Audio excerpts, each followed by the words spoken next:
இந்த புலி தாக்குதல் பற்றி நீங்கள் சொல்லியிருக்கீங்க. பேரவை முன்னவர் மாண்புமிகு பால்வளத்துறை முகார் நான் பாருங்க.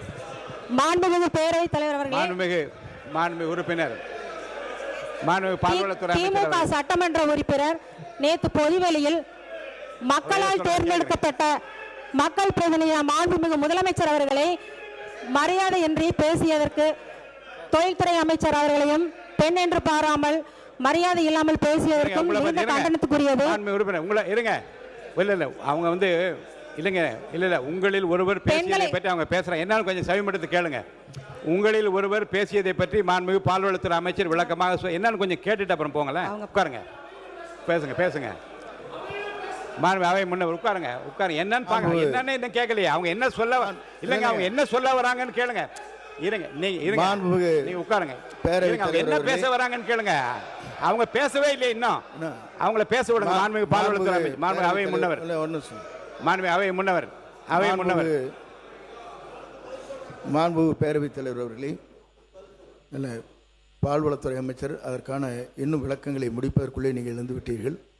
ஆகிய அருள் கூர்ந்து அவருடைய கருத்துக்களை கேட்டதற்கு பிறகு உங்கள் கருத்துக்களை ஒருவர் எழுந்து சொல்லலாம். ஏன்னா எத்தனை பேர் ஒட்டுக்க இருந்துச்சிங்கன்னா எப்படி நடைமுறையில் இல்லாது எல்லாரும் அதான் சொன்னாங்க. யாரோ ஒருத்தர் நீங்கள் சொல்லலாம். பால்வளத்துறை அமைச்சர், மாண்புமிகு பேரவைத் தலைவர் அவர்களே, திமுக சட்டமன்ற உறுப்பினர் நேற்று பொது இடத்தில் வந்து பொதுக்கூட்டத்தில் வந்து மாண்புமிகு முதலமைச்சர் அவர்களை மரியாதையின்றியும் அமைச்சர் அவர்களை மரியாதை என்றும் தரக்குறைவாக பேசியிருக்காரு. இது வந்து பெரிய கண்டனத்துக்குரியது. இது வந்து அவர்கள் தோல்மையால் ஆற்றாமையால் மீண்டும் மீண்டும் இதனை உறுதிப்படுத்திக் கொண்டு இருக்கிறார்கள். நான் சொல்றேன். மாண்புமிகு நீர்வளத்துறை அமைச்சர் இருங்க. நீர்வளத்துறை அமைச்சர் கூட காலையில் அலுவலகத்துக்கு வந்து நீர்வளத்துறை அமைச்சர் கூட காலையில் அலுவலகத்துக்கு வந்து வெளியிலே பேசியிருந்தாலும் நம்முடைய முதலமைச்சரை பற்றியோ உறுப்பினரை பற்றியோ மாண்பு குறைவாக பேசுகின்றால் இது வருத்தமாக இருக்கிறது. இதெல்லாம் உரிமை பெறல் பிரச்சனைகள் வருமா என்று கேட்டார். நான் ஆய்வு செய்கிறேன் என்று சொல்லியிருக்கிறேன். அதுதான் மாண்புமிகு பால்வளத்துறை அமைச்சர் அவர்களுக்கு சொல்கிறேன்.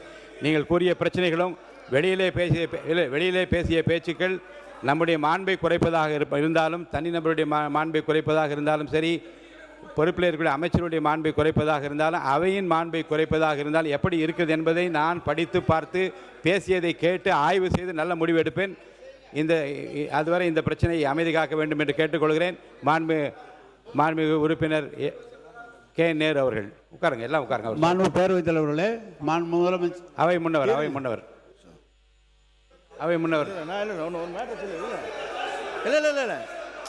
ப்ளீஸ் இருங்க, நான் முடிக்கிறேன். பாலை பற்றி ஒரே நிமிஷம் முடிச்சுக்கிறேண்ணா. மாண்புமிகு எதிர்க்கட்சி தலைவர், முன்னாள் முதலமைச்சர் மற்றும் சட்டமன்ற உறுப்பினர் இங்கே பால் உற்பத்தியாளருடைய நிலைகளை குறித்து இங்கே பேசினீர்கள். அமைச்சர் அதற்கான விளக்கங்களை சொன்னார்கள்.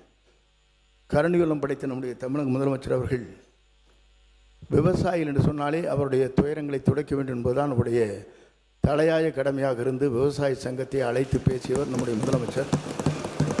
ஆகவே இது போன்ற பால் உற்பத்தியாளர் தங்களுடைய போராட்டத்தை வாபஸ் பெற்றுக்கொண்டு விரைவில் அவரோடு பேச்சுவார்த்தை நடத்தலாம் என்று கூறியிருக்கிறார்கள். அதுவும் நடைபெறும். மாண்பு உறுப்பினர் கே நேரு அவர்கள், மாண்பு உறுப்பினர் நீங்கள் பேசும்போது ஒன்று சொல்லிடுறேன்.